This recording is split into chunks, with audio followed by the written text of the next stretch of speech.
Monsieur de Courson. La parole est maintenant à Monsieur Falorni pour le groupe des RDP, toujours pour 5 minutes. Ça va et toi?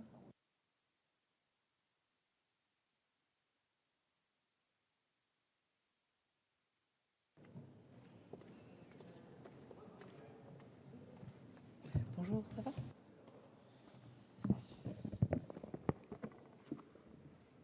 Madame la Présidente, Monsieur le Ministre, Monsieur le Président de la Commission des Finances, mes chers collègues, le groupe UMP propose de créer une commission d'enquête sur l'exil des forces vives de France. La création d'une commission d'enquête par le Parlement est un droit constitutionnel. Ce droit ne saurait être donc pris à la légère sous peine de dévaloriser le rôle des commissions d'enquête et plus généralement du travail parlementaire.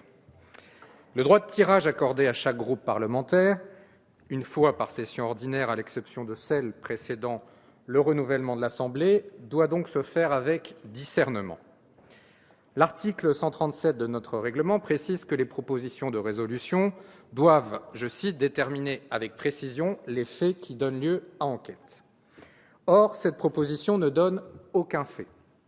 Elle repose sur des hypothèses, des suspicions, aucun chiffre n'est donné. Vous me direz que c'est justement le but de cette commission d'enquête, mais pour cela, une mission d'information aurait été suffisante. Pourquoi donc une mission d'information ?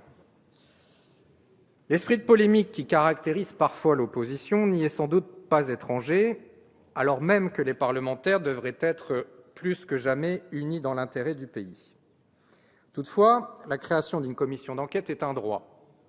Si le groupe UMP préfère utiliser son droit de tirage sur un sujet qui aurait pu faire l'objet d'une simple mission d'information, c'est son choix.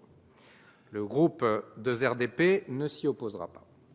Cependant, nous regrettons la formulation de cette proposition de loi. Tout d'abord, celle-ci s'effectue à charge, et à charge contre notre pays. Dans son titre, tout d'abord, l'exil des forces vives. L'exil est une obligation. Il aurait été plus juste de parler d'expatriation. Car dans de nombreux cas, celle-ci se fait délibérément, dans un monde où les échanges étudiants se multiplient, où la mobilité internationale est perçue comme un atout professionnel et où les mariages binationaux s'accroissent. Bien souvent, l'expatriation ne se fait pas contre le pays de départ, mais pour le pays d'arrivée, pour une nouvelle expérience. Si la proposition de résolution avait été objective, la commission d'enquête aurait également pour objectif de s'intéresser aux raisons qui amènent un nombre croissant d'étrangers à s'installer en France. Cela aurait permis de mettre en avant et de renforcer nos atouts. On aurait également pu distinguer les effets de la mondialisation des effets internes, ceux liés à la crise économique. Enfin, l'approximation de la rédaction est assez fâcheuse. Par exemple, il est écrit que la commission d'enquête devra émettre des recommandations pour rendre à la France son attractivité et son dynamisme économique. Non pas renforcer, mais rendre. Comme si la France, 5e économie mondiale, aurait perdu tout attrait économique.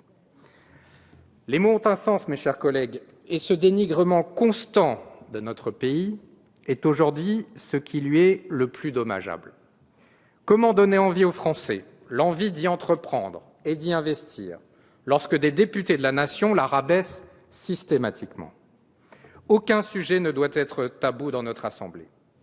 Mais l'outrance ne l'honore pas, c'est cette outrance, cet esprit polémique qui lasse notre pays, notre jeunesse et nos forces vives. Cette proposition de résolution met l'accent sur la fiscalité. Elle commence par l'exil fiscal et termine par l'environnement fiscal. Une vraie obsession. Certes, la fiscalité est un facteur important et elle a fortement augmenté depuis 2010. Mais est-ce vraiment cela qui incite au départ un certain nombre de talents, d'entrepreneurs et d'audacieux ? Demandez à la jeunesse française.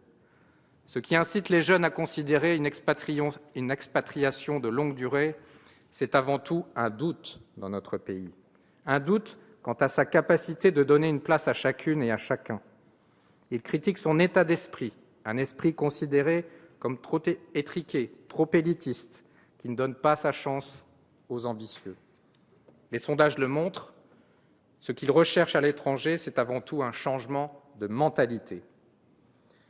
C'est vrai que trop longtemps, la gauche française n'a pas su prendre en compte ces aspirations. Dans l'esprit de nos jeunes, l'entreprise n'est plus un carcan. L'entreprise régulée, c'est la liberté.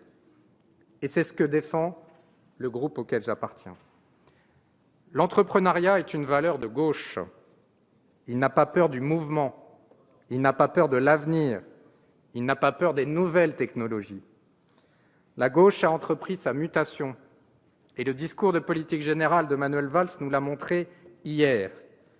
Et il est grand temps que la droite fasse la sienne, sa mutation, qu'elle cesse de voir dans la France une multitude de défauts et qu'elle cherche avec nous à renforcer ses attraits.